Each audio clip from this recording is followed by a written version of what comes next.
If Allah did not exist, then consciousness would not exist either. Pause for a moment and ask yourself a question.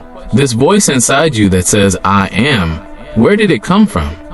The eyes do not speak. The ears do not think. The neurons do not question themselves. The brain can be a machine, but a machine does not feel that it is a machine. If a human were only matter, then thought would be only a chemical reaction. Pain would be only a signal, and love would be only a deception of hormones. But a human does not only feel, he knows that he is feeling. This is consciousness. Now think about it. Atoms have no meaning. Electrons have no purpose. Chemistry does not know any why. So where did this meaning come from? Where did this purpose come from? Where did the sense of right and wrong come from? If everything is a blind physical process, then why does injustice feel wrong? Why does justice feel good? And why does sacrifice feel noble?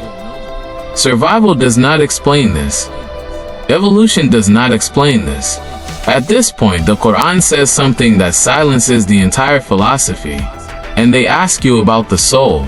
Say, the soul is from the command of my Lord. This means consciousness is not a byproduct of the body. It is a reality connected to the soul. The soul is created, but it is not material. This is why science can scan the brain and show activity, but it cannot explain how experience is produced. That is why philosophers call it the hard problem of consciousness. Now look at death. If consciousness were only the brain, then brain off would equal everything finished. But even at the moment of death, a person still understands himself as I. The Quran says Allah takes the souls at the time of death. The body remains here, but that self, which used to say I, separates. Now the final question. If Allah did not exist, then consciousness would become an illusion. But even an illusion is seen by someone. So ask, who is experiencing the illusion? This is the point where logic itself stops, and the truth speaks. Consciousness cannot exist without a conscious creator. Therefore, if Allah did not exist, there would be no thought, no meaning, and no one to say I am. Consciousness itself is the most living testimony of the existence of Allah. And this is the reality that the more a human ignores, the more he becomes distant from himself.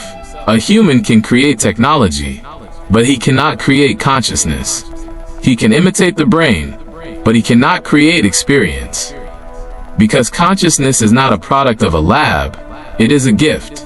And this gift points toward that being who possesses perfect consciousness. Every question that a human feels within himself is actually guiding him toward his creator.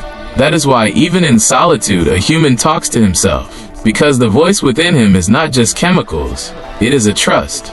This trust reminds us that we are not only a body, we are also a soul.